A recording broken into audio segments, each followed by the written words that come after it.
며느리가 냉장고 문을 열었다가 깜짝 놀란 표정을 지었습니다. 시어머니가 가져다 주신 반찬들이 그대로 남아 있었기 때문입니다. 김치 2통, 나물 3봉지, 멸치볶음까지. 일주일 전에 가져다 주신 것들이 손도 대지 않은 채 냉장고 한쪽을 차지하고 있었습니다. 며느리는 마음이 무거웠습니다. 버리자니 죄송하고 먹자니 이미 집에 음식이 넘쳐났기 때문입니다. 그런데 바로 그 순간 현관문이 열렸습니다. 시어머니가 또다시 2손 가득 반찬을 들고 나타났습니다. 오늘은 부모의 진심 어린 사랑이 왜 때로는 자녀에게 부담으로 느껴지는지, 그리고 이 문제를 어떻게 해결할 수 있는지에 대해 이야기해 보겠습니다. 많은 부모님들이 겪고 있는 고민이지만 쉽게 입 밖으로 꺼내기 어려운 이야기이기도 합니다. 하지만 이 문제를 제대로 이해하게 되면 여러분의 사랑이 오해 없이 자녀에게 전달되고, 더 나아가 자녀가 먼저 여러분을 찾게 만드는 방법도 알게 될 것입니다. 결혼한 자녀를 둔 부모의 마음은 복잡합니다. 아이가 독립해서 자신의 가정을 꾸리는 모습을 보면 뿌듯하지만 한편으로는 서운함도 느끼게 됩니다. 예전처럼 매일 보살펴 줄 수 없으니까요. 그래서 많은 부모님들이 반찬을 해서 가져다 주는 방식으로 사랑을 표현하게 됩니다. 김치 1통, 나물 몇 봉지, 미역국 1솥. 이런 것들이 부모의 마음을 대신해주는 메신저 역할을 하는 것이지요. 그런데 요즘 들어 자녀들의 반응이 예전과 다르다는 것을 느끼는 부모님들이 많아지고 있습니다. 반찬을 가져다 줘도 그저 고마워하기만 할 뿐, 예전처럼 감탄하며 좋아하지는 않는 것 같습니다. 심지어는 부담스러워하는 기색이 역력하기도 합니다.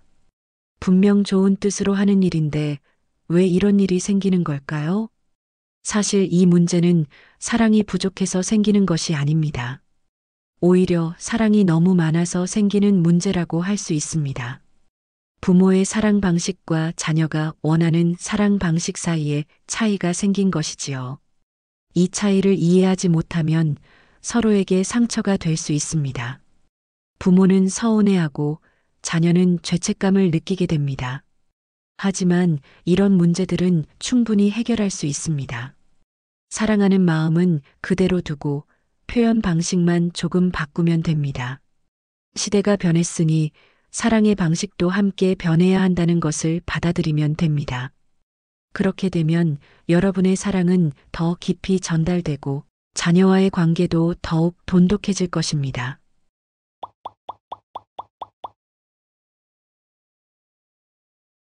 부모의 사랑이 자녀에게 부담으로 느껴지는 데에는 몇 가지 이유가 있습니다. 가장 큰 이유는 자녀들이 이제 독립된 성인이라는 점입니다. 결혼을 하고 자신의 가정을 꾸린 자녀들은 스스로 생활할 수 있는 능력을 가지고 있습니다.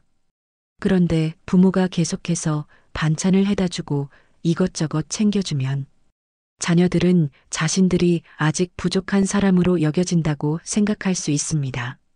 젊은 부부들에게는 자존심이라는 것이 있습니다. 우리도 이제 어엿한 가정의 주인이라는 자부심 말입니다.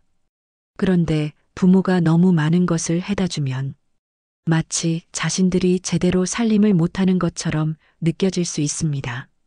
특히 며느리의 경우에는 더욱 그렇습니다.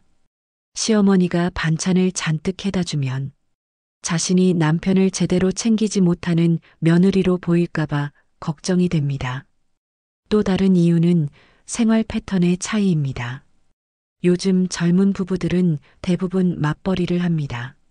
아침 일찍 나가서 저녁 늦게 들어오는 생활을 하다 보니 집에서 밥을 해 먹는 횟수가 예전보다 훨씬 줄어들었습니다. 주말에도 약속이 있거나 외식을 하는 경우가 많습니다.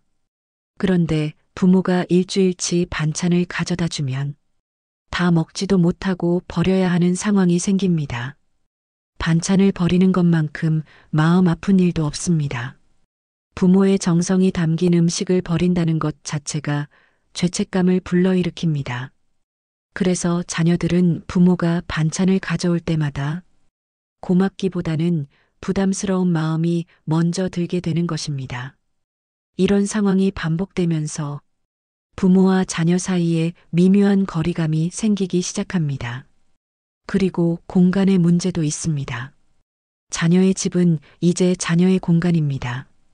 그곳에는 자녀 부부만의 생활 방식과 규칙이 있습니다.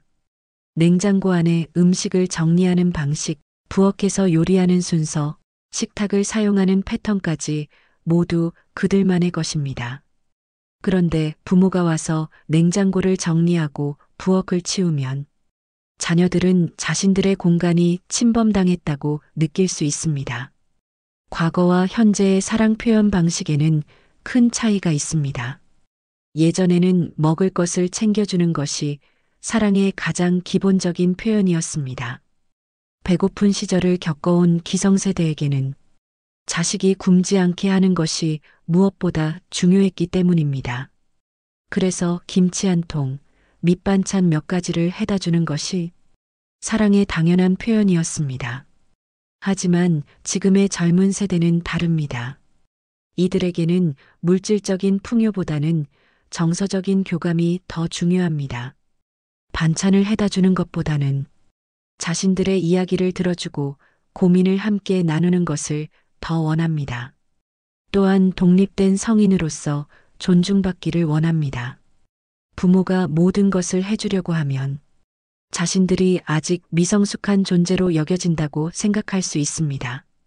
요즘 젊은 부부들이 원하는 것은 필요할 때 도움을 요청할 수 있는 부모입니다. 항상 무언가를 해주는 부모가 아니라 자신들이 도움을 청했을 때 기꺼이 응답해주는 부모 말입니다.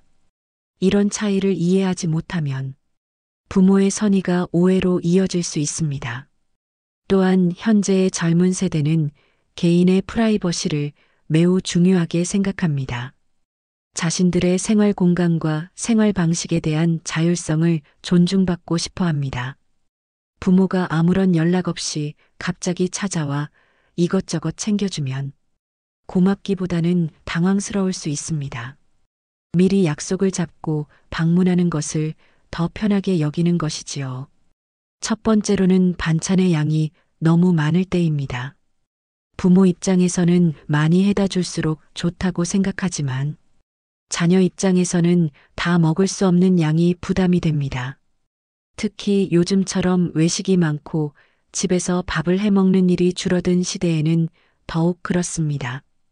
김치 2통, 나물 여러 봉지, 멸치볶음, 장조림까지 이 모든 것을 일주일 안에 다 먹기는 쉽지 않습니다.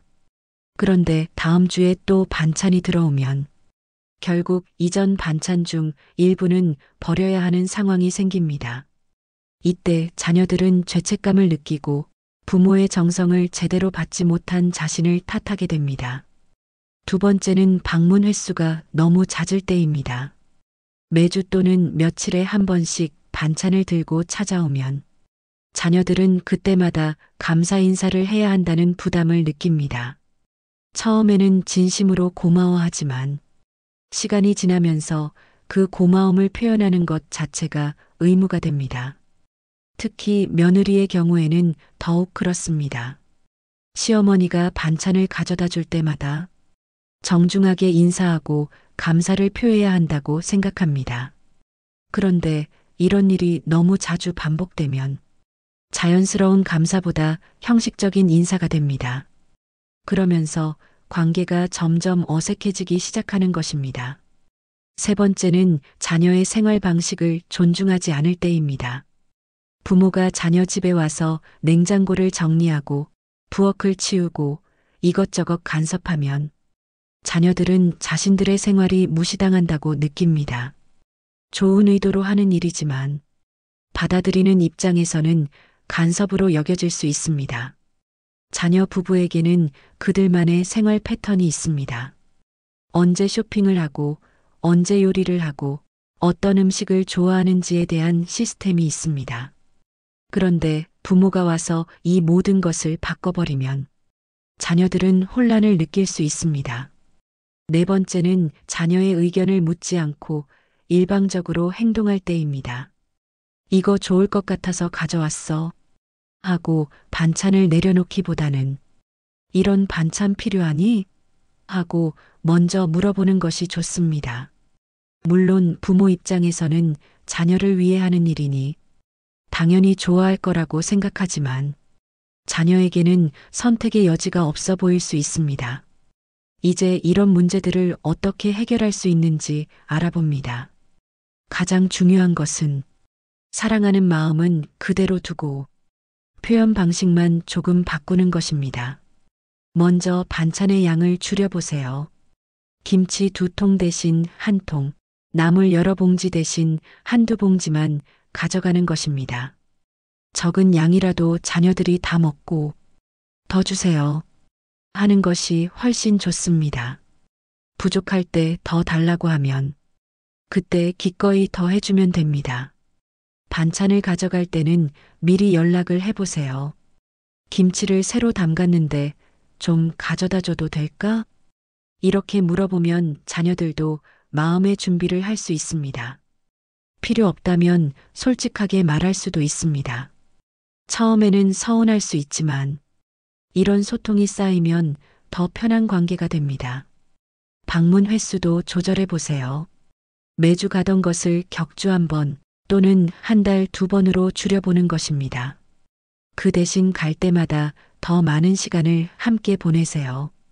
반찬만 놓고 오는 것이 아니라 차 한 잔 마시며 자녀들의 근황을 들어보는 것이 좋습니다. 자녀 집에서는 손님처럼 행동하세요. 이제는 자녀의 집에서 자녀가 주인이고 부모는 손님입니다. 냉장고를 마음대로 열지 말고 부엌을 정리하지 말고 어디에 놓으면 될까? 도움이 필요하면 말해. 이렇게 먼저 물어보세요. 반찬을 주는 이유도 바꿔서 말해보세요. 못해 먹을까봐 가져왔어. 대신 이번에 김치가 맛있게 익어서 나눠주고 싶었어. 이렇게 말하면 자녀들도 기쁘게 받습니다. 가끔은 반찬 대신 다른 도움을 주세요. 자녀가 아플 때 병원에 데려다 주거나 바쁠 때 아이를 봐주거나 무거운 짐을 옮겨주는 것도 훌륭한 사랑의 표현입니다. 자녀들의 이야기를 들어주세요. 뭐 해다 줄까? 묻기보다는 요즘 어떻게 지내니? 회사는 어때? 이렇게 대화를 시작해 보세요. 중간에 끼어들지 말고 끝까지 들어주세요. 이런 대화가 쌓이면 자녀들이 먼저 고민을 털어놓습니다. 부모와 자녀 사이에 새로운 소통 방식을 만들어 보세요. 매주 정해진 날 안부 전화를 하거나 함께 식사할 날을 미리 정해두는 것도 좋습니다. 문자나 카톡도 활용하세요. 오늘 날씨 좋네. 시장에 갔는데 맛있는 과일이 있더라. 이런 간단한 메시지만으로도 서로를 생각하는 마음이 전달됩니다. 자녀들의 취미나 관심사에도 관심을 보여주세요. 음식으로만 사랑을 표현하지 말고 자녀들이 좋아하는 것들을 함께 나눠보세요. 가끔은 부모님 쪽에서 도움을 청해보세요. 항상 베풀기만 하기보다 때로는 받기도 하는 관계가 건강합니다. 컴퓨터가 이상해. 이거 어떻게 하는지 모르겠어. 이렇게 자녀에게 물어보면 자녀들도 부모에게 필요한 존재라는 느낌을 받습니다. 자녀들을 부모 집으로 초대해 보세요. 함께 식사를 하며 예전 추억을 나누면 그 시간이 아주 특별한 시간이 됩니다. 사랑에는 기다림이 필요합니다. 자녀들이 부모를 필요로 하는 순간이 반드시 옵니다. 아이가 아플 때, 일이 힘들 때, 큰 결정을 내려야 할 때, 이런 순간에 자녀들은 부모를 찾게 됩니다. 그때까지 조급해하지 말고 기다려주세요. 멀리서 지켜보며 언제든 도움을 줄 준비를 하고 있는 것입니다. 자녀가 도움을 요청하면 기꺼이 달려가고 필요한 것이 있으면 바로 해결해 주세요. 이런 기다림이야말로 성숙한 사랑의 모습입니다. 무엇보다 자녀들의 독립을 인정해 주세요. 이제 그들은 어엿한 성인이고 자신의 가정을 꾸려나가고 있습니다. 부모의 역할은 모든 것을 해주는 것이 아니라 자녀들이 스스로 잘 살아갈 수 있도록 응원해 주는 것입니다. 결국 사랑의 목적은 자녀가 독립적이고 행복한 삶을 살도록 돕는 것입니다. 부모에게 의존하는 자녀가 아니라 스스로 설 수 있는 자녀로 키우는 것이 진정한 사랑입니다. 지금까지 부모의 사랑이 때로는 자녀에게 부담으로 느껴질 수 있다는 점과 이를 해결할 수 있는 구체적인 방법에 대해 이야기했습니다. 부모의 사랑 자체가 문제가 아닙니다. 시대가 변하면서 사랑을 표현하는 방식만 바꾸면 됩니다. 반찬의 양을 줄이고 방문을 조절하고 미리 연락하는 것. 이런 작은 변화가 모여 큰 변화를 만듭니다. 자녀들은 부모의 배려를 느끼고 부모는 자녀들의 진심 어린 감사를 받습니다. 그렇게 서로에 대한 이해가 깊어지고 관계가 편안해집니다. 부모가 한 걸음 물러서 기다려주면 자녀들이 먼저 다가오는 순간이 옵니다. 그 만남은 의무가 아닌 자발적인 선택에서 나온 만남이 됩니다. 그때 나누는 대화는 이전보다 훨씬 따뜻하고 진솔할 것입니다. 마지막으로 여러분 자신도 돌아보세요. 자녀들을 챙기는 것도 중요하지만 여러분 자신의 삶도 소중합니다. 취미를 즐기고 친구들과 만나고 여러분만의 시간을 가지세요. 부모가 행복해야 자녀들도 마음 편히 자신들의 삶을 살 수 있습니다. 서로 독립적인 관계에서 만날 때 그 만남은 더욱 소중하고 의미 있습니다. 자녀에게 조언을 구하는 것도 좋습니다. 요즘 이런 고민이 있는데 어떻게 생각하니? 이렇게 물어보면 자녀는 부모에게 도움이 되는 존재라는 자부심을 느낍니다. 일방적으로 주기만 하는 관계보다 서로 주고받는 관계가 더 오래 갑니다. 결국 사랑은 상대가 편하게 받을 수 있는 방식으로 표현될 때 비로소 진정한 사랑이 됩니다. 여러분의 사랑은 줄어들 필요가 없습니다. 그저 전달 방식을 시대에 맞게 조금만 바꿔나가면 됩니다. 그러면 여러분의 사랑은 부담이 아닌 힘이 되고 자녀들에게는 언제까지나 그리운 부모의 마음으로 남을 것입니다. 어느 날 자녀가 먼저 전화를 걸어 엄마, 이번 주말에 시간 되세요? 하고 묻는 날이 올 것입니다. 그날 나누는 식사는 어떤 반찬보다도 맛있고 어떤 말보다 따뜻할 것입니다.